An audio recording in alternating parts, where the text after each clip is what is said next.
Good morning, everyone, and welcome back to another day of learning how to pray through the darkness. Now, before we get started, I have a question for you. Have you ever truly stopped to think about the definition of being humble? Now, I'm going to share with you a couple of different definitions, so let me make sure that I get them right here. So, to begin with, the Oxford Dictionary tells us that to be humble is having or showing a modest or low estimate of one's own importance. He was humble about his stature as one of rock history's most influential guitarists. To be of low social, administrative, or political rank. She came from a humble or underprivileged background. Now, those are just worldly definitions, but we're talking about how this might apply to us as Christians. So let me show you the difference by looking at a definition pertaining to the Bible. Humility in the Bible is presented as the practice of meekness, showing obedience to God, respect of self and others, being submissive and modest to the will of God. Now, today's devotional is titled Humble Heart. Now, I want you to think about those two different definitions as we go through our reading today, because I believe, honestly, that many times we get the worldly definition and the biblical definition confused, or we try to muddy them together, and therefore it creates a conflict in how we look at ourselves, especially when we're looking at who we are, what we're supposed to do, through the eyes of combining the world and God. And we can't do that. So let's see what our devotional has for us today on that topic. But before we get there, let me remind you that my daily devotionals for this year, 2025, come from this little blue book from Broad Street Publishers that's entitled 365 Days of Prayers for Depression and Anxiety.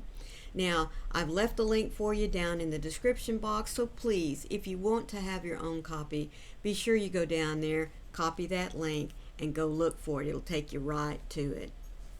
All right, let's get into it. A humble heart. God gives us even more grace, as the scripture says. God is against the proud, but he gives grace to the humble. And this comes from James chapter 4, verse 6. Failure is not a sin, but an eventuality of humility, God. It's okay to try and not succeed. It is not a character flaw to be imperfect, And when I do make mistakes that affect both myself and others in hurtful ways, there is so much grace. Not just enough grace that is plentiful and mercy, but it is the mercy that overflows me. When I humbly approach you, there is unfailing love that meets me every time. You don't sometimes encounter me with kindness and other times with harsh discipline. Even though your correction is drenched in compassion, you let me never lose heart in approaching you at every opportunity. Your tender heart is full of power to heal, refine, and to liberate. God, I come to you with an humble heart, longing for your tender mercy to meet me again. I cannot test the limits of your compassion. There are no boundaries to your love. I offer myself as your own again, so fill me with the power of your presence that always sets me free. I want to draw your attention back to one part of that biblical definition of humility. Respect of self, then others. It doesn't say the respect of others, then ourselves. It says the respect of ourselves and then others. So, how do we approach being humble before God? We do so by admitting our sins. We do so by admitting that we cannot journey this earth alone. We just can't do it. There is too much sin, darkness. There are just too many calamities at times that hit us. And we really need somewhere to turn. That somewhere is God for those that are His children, for those of us who believe that He is our Creator, that He loved us enough to send His own Son to die for our sins. Now, folks, that puts us in a very special relationship with God. It's one of love and comfort, giving us strength when we ask for it, when we need it to face whatever it is that's coming down the line in the next minute, the next hour, day, years. So long as we walk humbly with God, acknowledging His power and His presence in our lives, acknowledging the fact that we are worthy of His love.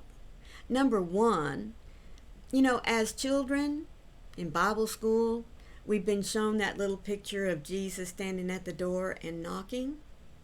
Folks, that's an invitation. It's an invitation to every single one of us. It doesn't matter our stature in life. It doesn't matter if we're rich or poor, black, yellow, green, white. It does not matter.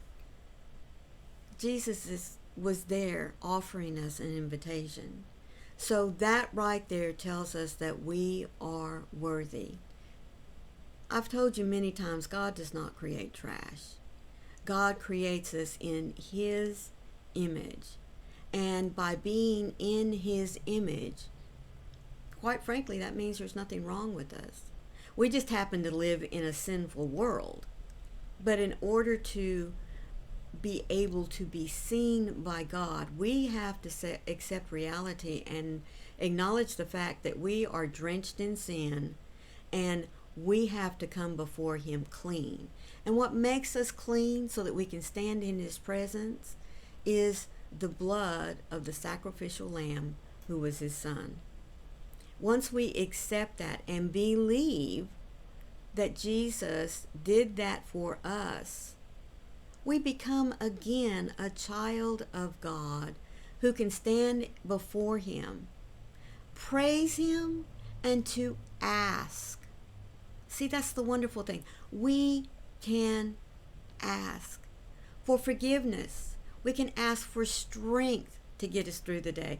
We can ask for compassion for those of them that wish to strike us down at every turn. Yea, though I walk through the valley of the shadow of death, Thou art with me. Isn't that a wonderful, wonderful thing to cling to? It doesn't matter where we're at, what stage we're at in life, if we're in the highs or the lows. By coming to God with a humble heart, acknowledging the fact that we can't do it by ourselves, to me that shows respect for ourselves. Respect for the fact that I am a child of God. And so therefore I am worthy to bring everything to Him, and to know that He is going to hear my prayers, and He is going to give me exactly what I need. Because in that instance, folks, once we accept and truly believe that we are worthy of God's love, that gives us the strength to respect ourselves. And if we can respect ourselves in our situation, then we can learn to show that same respect, that same love to those around us. to those we know and to those we don't know. So approach God with a humble heart, knowing, number one, that you're a child of God. Number two, knowing that your birthright says that you belong to Him. He wants to know everything. And once we give Him that outpouring of love, concern, acknowledgement of where we're at in our lives, you can imagine, or maybe, no, really, I can't always imagine, but I like to believe that God has a smile that goes on forever and ever and ever, and He Himself is happy in the fact that we have come to Him, humbled ourselves to know that He is the one. He is the only one who can take care of us. So I hope today, as you go about your day, that you remember that there is nothing that you can't take to God. Nothing.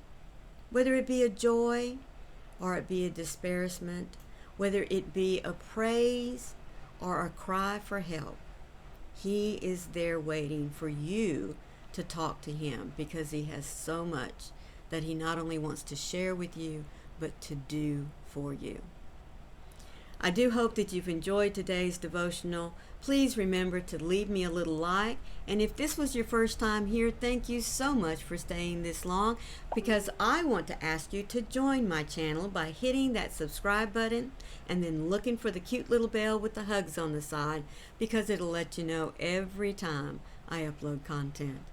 So until tomorrow, please remember, claim the promise that when the doubts fill you, you are not alone.